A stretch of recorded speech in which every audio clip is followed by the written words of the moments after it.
All right, let's dive into the absolute whirlwind that is Bangkok's Chatuchak weekend market. Mm-hmm.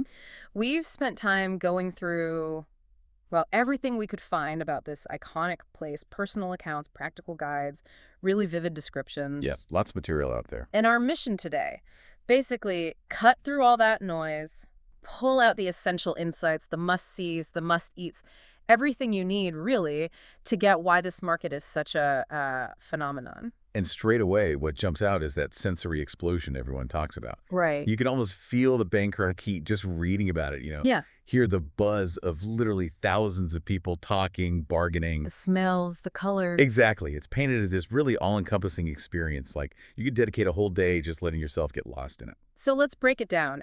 At its core, what exactly is Chatuchak? We hear it's huge, but Yeah.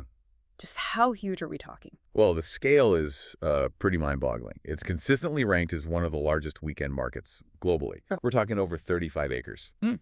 And packed into that space, more than 15,000 individual stalls. 15,000? That's not just a market. That sounds more like a small city popping up every weekend. It really does feel like that. A city within the city. It's this incredible maze, a giant flea market, but also this vibrant melting pot where locals and tourists are all mixing. And it's mainly weekends, right? Mostly. Saturday and Sunday during the daytime are the main event. There's also a kind of wholesale market feel on Friday evenings. Yeah. But an important detail, the plant and gardening section, that's actually open midweek too, Wednesdays and Thursdays. Ah, good to know. And its importance. It feels like it goes beyond just, shopping. Oh, absolutely. If you Bet. sort of zoom out, what really comes across is its role as a cultural hub. Right. It's a place where you get this really authentic slice of local life. You're Mhm. directly supporting Thai artists and small businesses when you buy things. Which is great. And you find stuff you genuinely won't see anywhere else. Plus, it's a massive destination for food. It plays a huge part in Bangkok's economy and just its overall vibe, It's a bustling center where shopping, food, culture, it all just collides. Okay, so it's massive, culturally vital, a bit overwhelming maybe, but in a good way. How do you even get to this place? And once you're in, how do you avoid getting completely swallowed up? Getting there is actually surprisingly straightforward, which is a relief given the scale. Yeah. The most recommended options usually involve Bangkok's public transport. So you can take the BTS SkyTrain to Mo Chit Station, Okay. or the MRT subway that goes to Chatuchak Park Station. Both of those put you right near the main entrances, just a short walk. That definitely sounds like the way to beat the infamous Bangkok traffic. For sure. There's also another MRT stop, Kham Phang Phet Station. That drops you off on a different side, sometimes closer to certain areas like the Red Building. You can take taxis or tuk-tuks, of course, but yeah, the potential for getting stuck in traffic is something that gets mentioned a lot. And that brings us to the heat. It's Bangkok. Exploring for hours sounds intense. How do you manage? Yeah, staying cool is critical. That's a constant theme.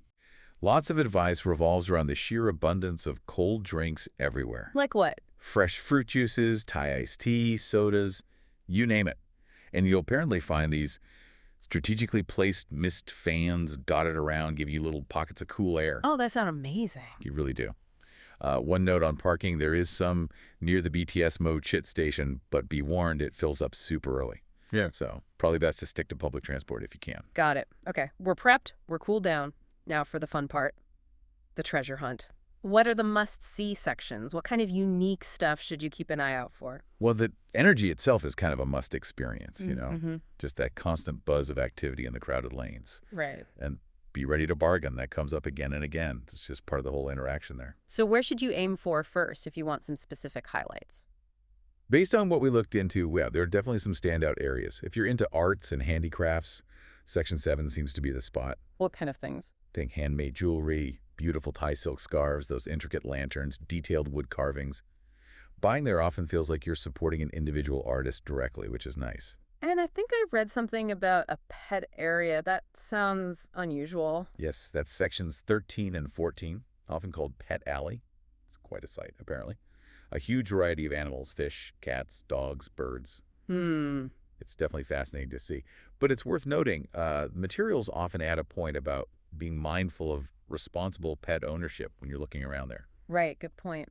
Is there anywhere to maybe catch your breath amidst all the chaos? Absolutely. Section 3, the plant and gardening area, it sounds like a really nice contrast to the bustle elsewhere. Oh, yeah. filled with exotic orchids, succulents, cool decorative pots. It's often described as a kind of peaceful escape within the market. And for people who love history or hunting for something really unique, maybe vintage. Now, you went section 26. Yeah. That's the antiques and collectibles area. Oh. Yeah, it's called a treasure trove, and it sounds like it. Mm-hmm.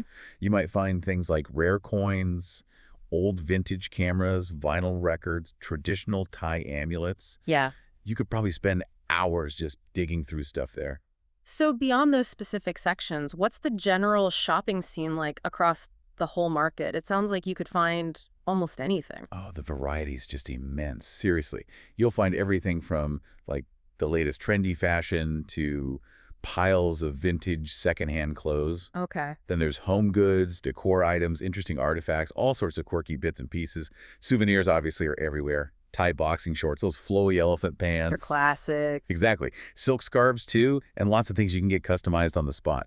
Unique accessories, art like paintings and ceramics. Oh, and for book lovers, Dulak Bookstore gets a specific mention for secondhand books.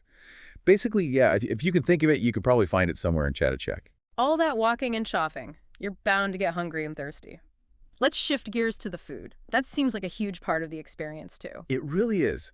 For a lot of people, this is where Chatuchak truly shines. The sheer number of food options is just staggering. Yeah. Rows and rows of street food stalls, drink vendors everywhere, little places to sit down and eat.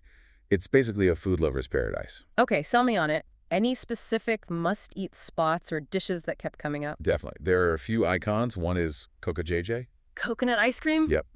Homemade coconut ice cream served right in a coconut shell. Yeah. You get toppings like sweet corn, sticky rice, nuts. Apparently, it's been a fixture there since like 2008. Wow, a veteran. Okay, what else? Then there's a place called Viva 8. It's more of an open-air spot, often has DJs playing. Oh, cool. And they're famous for cooking these massive pans of paella. The suggestion is usually grab a plate, get a cold beer, or maybe some sangria to go with it. Paella at a Bangkok market. Okay, that perfectly captures the unexpected side of Chatuchak. It really does. Mm. For something maybe more traditionally Thai, Chatuchak duck noodles, sometimes called preni, is mentioned. It's an open-air place serving super tender braised duck noodles with this really rich, flavorful broth. Sounds good. And pork mase samantha is another popular one, known for roasted pork with a kind of honey glaze. Often has a Q, apparently. A good sign. Usually is. And if you like boat noodles, Rathanakosin Boat Noodle Chatuchak offers flavorful pork or beef versions. A pro tip mentioned was adding crispy pork rinds. Nice. Okay, those sound like great sit-down or stand-around options. What about stuff you can just grab and eat while you're wandering? Oh, just walking around, you'll be tripping over amazing smells. Grilled pork skewers everywhere. Mm-hmm. That famous Hat Yai-style fried chicken stands piled high with fresh, colorful fruits, classic Thai iced tea, skewers of toasted garlic. Surprisingly delicious, apparently. Oh, really? Okay. Fresh coffee, meatballs on sticks. And yeah, that coconut ice cream pops up in various forms all over because it's just perfect on a hot Bangkok day. Mango sticky rice, of course, pad thai, all the hits are there. So with all that choice, what's the best strategy? Is there an insider tip for navigating the food overload? I think the best advice that came through was don't overthink it. Okay. Seriously. Yeah. Because the prices are generally really budget-friendly, the best approach seems to be just grab whatever looks and smells amazing to you right then and there. Right. Follow your nose. Exactly. If you're craving pad thai, get pad thai. Yeah. If mango sticky rice is calling your name, go for it. Trying a little bit of everything, maybe sharing with friends if you're in a group, is highly recommended because it's so affordable and it lets you sample so much more. That makes sense. So this whole experience, the shopping, the eating, the sheer scale of it all, what does it tell us about Bangkok itself, or maybe even about travel more generally? Well, if we kind of step back and connect the dots, the market really feels like a perfect symbol of Bangkok's incredibly vibrant, chaotic, diverse energy. Yeah. We learned that you hear all sorts of languages being spoken, multilingual bargaining happening constantly, which really highlights the city's role as this global crossroads, this linguistic melting pot. And for someone visiting, someone exploring. It taps right into those core travel desires, doesn't it? Finding authenticity, supporting local creators directly, that buzz you get from interacting with vendors, discovering unique things that aren't just mass-produced stuff you see everywhere. Totally. It really embodies that idea of venturing just slightly off the main tourist track to find hidden gems. And let's be honest, getting amazing value on food and souvenirs is always a plus. Absolutely. So to sort of wrap this deep dive up, Chatuchak Weekend Market it's enormous. Definitely. Surprisingly easy to get to once you know the transport tricks. It's an absolute goldmine for finding unique items and just a genuine paradise for eating your way through countless delicious things. It really comes across as a place where those simple joys, spotting that perfect handmade item, finding a cool vintage piece, or just trying a fantastic street food dish you've never had before are around every corner. They can really make your day. You can almost picture yourself there now, right? Weaving through those crowded lanes, the air thick with the smells of spices and grilling meat, the vibrant colors of everything everywhere you look. Yeah. Imagine finding that perfect, unexpected souvenir or trying that dish you didn't even know existed until you saw the huge queue forming for it. Mm-hmm. Which leads us to maybe a final thought to chew on. Okay. Considering the sheer volume of stuff, the constant energetic flow of people buying and selling, this incredible diversity all crammed into one space. Right. What might a place like Chatuchak ultimately reveal about, the fundamental nature of desire, of connection, and maybe just the vibrant pulse of life itself in a huge, bustling global city like Bangkok?